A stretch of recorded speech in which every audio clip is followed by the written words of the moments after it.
Galatasaray Sport Kulübü is a Turkish club that plays in the Süper Lig, which is the first division of Turkish football. They are the best performing club that Turkey has ever had, as Galatasaray won multiple league titles and Turkish cups, along with a Europe League win. But how did they make this much success, and what was their backstory? Hello, I am Golasso, and I will be narrating the story about how an obscure club in Istanbul grew into prominence and catching the eyes of Turkish supporters along with fans internationally. If you like this video, subscribe, as you will really support the channel and help me keep making these football content that I and you will enjoy. Thank you.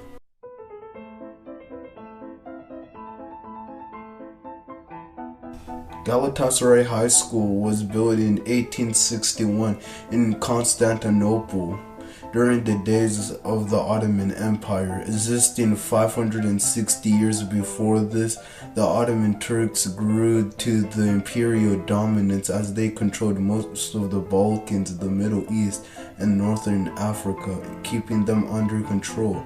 This was until the 19th century, as Western Europe was spreading through this area. The Ottoman Turks would have to modernize, so they would do by opening this new high school, named after the old Sultan Bayezid II, who created the school way back in the 15th century. In case of modernization, they would use French as the common language used in this high school, and in the later years of the 1890s, they would introduce football to the students. This caught the eye of Ali Samayen, who grew to love the sport. Ali would set up this team with some local students to create Galatasaray, named after their school sports club, in 1905. But there's a problem. There was no official football registration until 1912. That means Galatasaray would have to battle it out against English and Greek clubs in their local Istanbul area. There would be a lot of conflict in the Ottoman Empire, and the Turks wanted to have their own league separated from the non-Turks of the imperial state, along with having the idea of creating a super club with Fenerbahce and Galatasaray. More on them later. But the Balkan War, which took place in 1913, prevented any agreement from the International Olympic Committee. Galatasaray Sports Club would grow a rivalry with Fenerbahce Sports Club during the 1909 season, where there was a friendly game which would be a home game for Fenerbahce, and Galatasaray would win 2-0. The goals will come from Ilmin Bülent Baragu and Kyle Abrahim. They would appear in the first season of Istanbul Football League, where they finished 4th.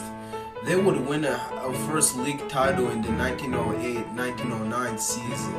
Galatasaray would win the Istanbul Football League again in 1910 and 11 season, along with it in the 15th-16th season. There will be another footballer in Galatasaray that will change the landscape of the game, as this man would be called Natbat Degedik, who was born in the city of Istanbul in the year 1902. He will grow to love the popular and ever-growing sport of football, as he was an honor student at the Galatasaray High School, and he started to play at the age of 10. He would enjoy the football team from youth, where he would go on to play professionally in 1916. His 20-year adventure with Galatasaray would see him win 8 times. Along with that, he will play for the Turkish national team from its birth in 1923 to the 1932, as well as participating in the 1924 and 1928 Olympic Games. Overall, Bedik would have an appearance of over 268 times when he played for Galatasaray, and he would only retire in 1936. Galatasaray and Fenerbahce, which would end in both of the players in both sides fighting each other, and the refs would have to abandon the match at some point of the game. The UEFA Champions League would take place in 1955, which all clubs in Europe would play in. The Turkish Football Federation will create a nationwide league for all clubs throughout the country to compete in any section of the pyramid of Turkish football. When this system was introduced in the Istanbul region, they had a clear advantage as most of the country's football landscape was quite underdeveloped or less developed than what Istanbul had. So Galatasaray would benefit from the geographic advantage as they were to be the first Turkish club to participate in this new system of competition. Galatasaray would play in the 1956-1957 version of the UEFA Champions League, and they would face Romanian club Dinamo Bereski. And the match results was the 3-1 victory for the Romanians on the first leg, and the second leg would prove to be more to Galatasaray's favor, but the Romanians would still move on to the second round. Back on the new national-wide league, the Super League, which would be founded in 1959, which sent the Istanbul Football League to form in the same year.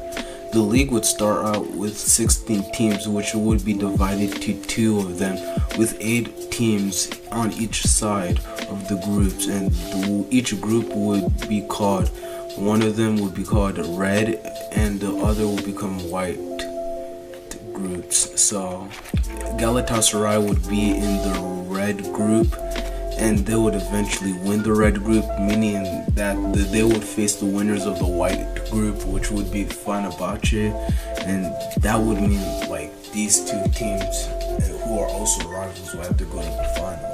Galatasaray would win the first leg in a 1-0 victory over Fenerbahce. But in the second leg, Fenerbahce would score over 4 goals, winning the National League and leaving Galatasaray fans disappointed as they lost to their rivals as they were originally winning in the first leg. Pushing into the 60s, and they were doing pretty well for themselves as they won the National League in 1961-62, 1962-63 seasons, as with their forward Metin Oke being the top scorer for the 4th year in a row. To add into the successful 62-63 season, they won their first ever Turkish Cup against their rivals Fenerbahce, winning 2-1 on both first and second legs, winning 4-2 on aggregate to win their very first ever Turkish Cup. 1964 and 1965 would see Galatasaray win it again, to add into the Galatasaray defeating Beşiktaş in the Turkish Super Cup final as being the Super League champions. It was a nice relief to see all these years of success after years of struggle during the 1930s. One of the players behind the success of the 1960s was a center forward named Metin Oktay. Originally from Izmir, he would start out in his local amateur clubs in his area before he moved to a even larger team, Ismailapur youth team, then to the senior team where he became the highest scorer of the Izmir Football League. Galatasaray looked into him and wanted him to play for the club in exchange for a Chevrolet car, which he agreed. Between the 6 years of 1955 and 61, he scored 174 goals for Galatasaray before moving to Italy to play for Palmero for about a year, and then transfer back to Galatasaray where he scored 137 goals until his retirement in 1969. Moving towards the 1970s, and you would see that the envy of football landscape of Istanbul would be winning the titles of 1971, 1972, and 1973. They were usually the only Turkish club to really feature in the European Champions Leagues besides from Fenerbahce, and they were usually the best performing as they would play against other teams in Europe like CSKA Moscow, Bayern Munich, and Atletico Madrid. They would usually go out in the first round, which explains the gap between Turkish football and those in Germany and Spain. However, they would work very hard to close the gap. Brian Barch would become the manager of Galatasaray in 1980. While taking up the position, the club saw some embarrassing results like a 5-0 loss to their arch-rivals Fenerbahce. He would be replaced in the 1982 season for Ozan Sumer, and Galatasaray would do a little bit better and would finish third in the league, which got them qualified for the Balkan Cup, which they became runners-up.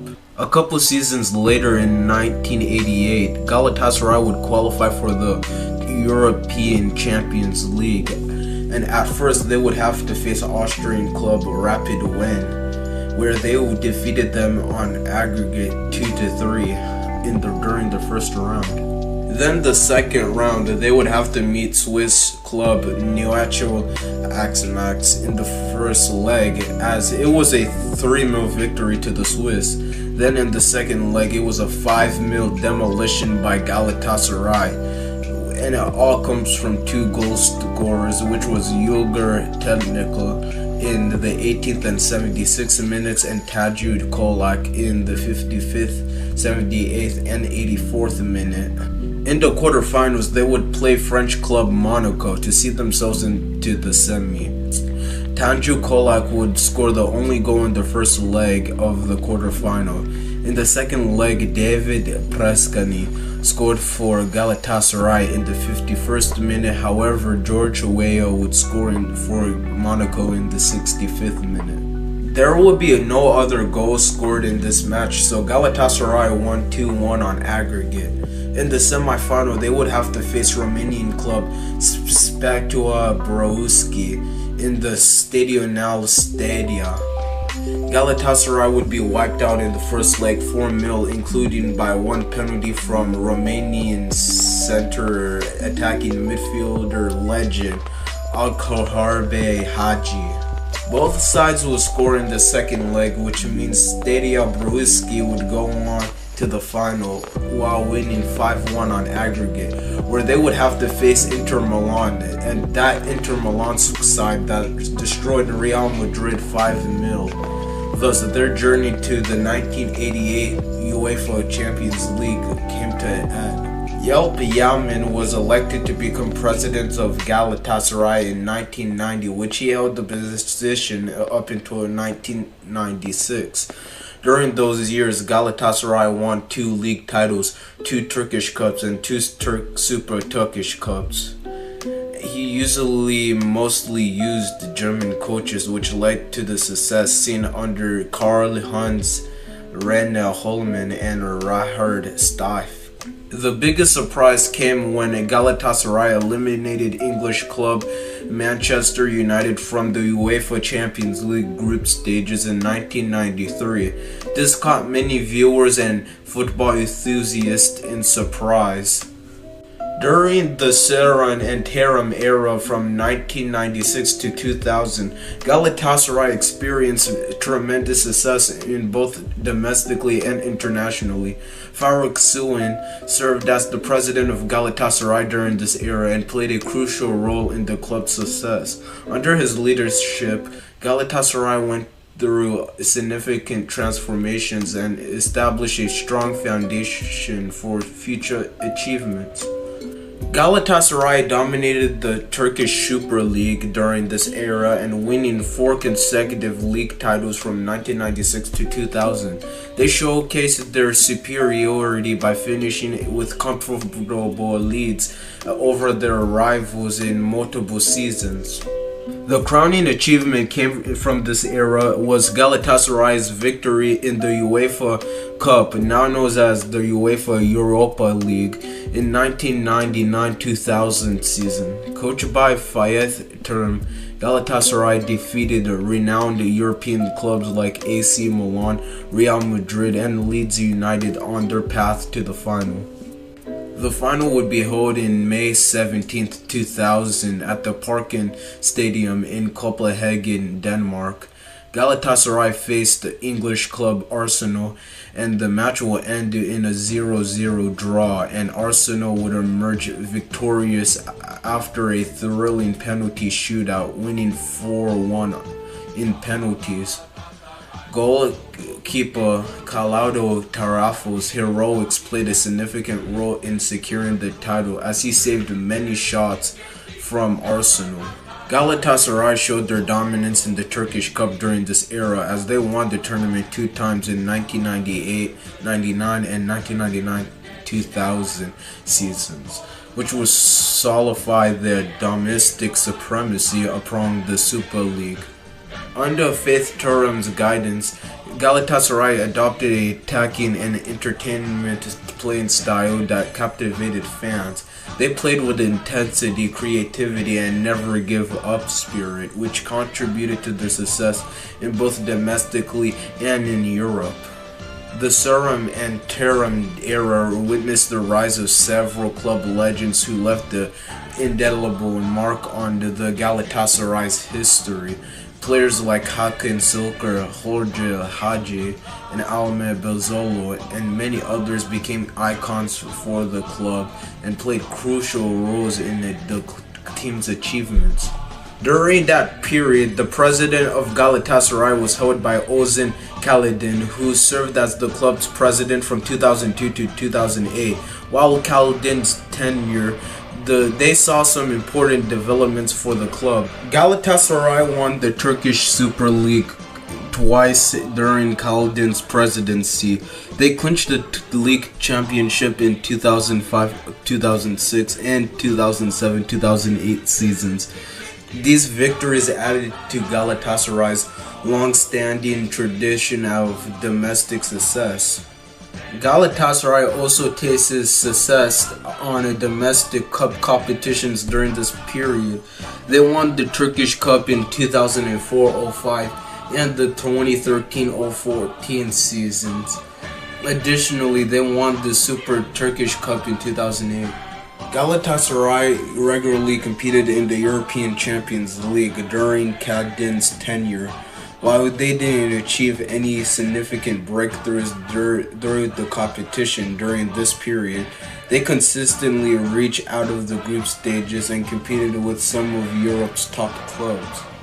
During this period, Galatasaray also made some efforts to enhance its youth academy system. The club placed interest and emphasis on youth development, aiming at nurture and produce of talented young football players for the foot team. Galatasaray won the Turkish Super League title in 2011-12 season under presidency of Adin Polat. This success marked their 18th title win and demonstrated their continued competitiveness in Turkish football. Galatasaray achieved success in the domestic cup competitions also during Polat's era. They won the Turkish Cup in 2008-09 and 13-14 seasons, adding to their trophy cabinet. Additionally, Galatasaray won the Super Turkish Cup in 2008 and 2012. Under Yücel Azel presidency, Galatasaray won a Turkish Super League title twice. They clinched the league championship in 2011-12 and 2012-2013 seasons. These success added to Galatasaray's rich history of domestic achievements. A notable achievement that came during the Al-Sadd era was Galatasaray's return to the European Champions League.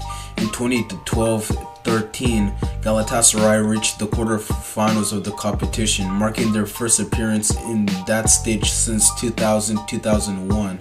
Their journey included memorable matches against clubs like Manchester United and Real Madrid, which resulted in wins. Galatasaray also experienced success in domestic competitions during this period. They won the Turkish Cup in 2013-14 season, adding another trophy to their collection.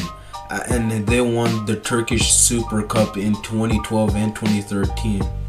Many notable players who contributed to the success of Galatasaray included Dutch player Wesley Sneijder, Ivorian player Ider Drogba, and Brazilian player Felipe Melo, who joined the club during this period and adding quality and experience to the team. And these marked their 21st, 22nd, and 23rd league championships, respectively. Galatasaray showed their dominance in Turkish football up to this point, as in 2018-2019 Galatasaray won the Turkish Cup, adding another trophy.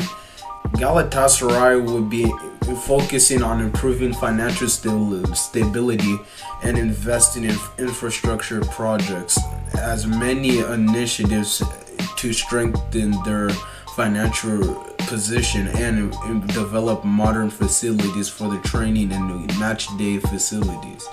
If any football fan wants to support any football team in Turkey, Galatasaray should be the #1 choice, as they're the most successful club to have ever come from Istanbul. If you made it this far, thank you, and consider subscribing to this YouTube channel. And if you like the video, then click the button down below there. Thank you.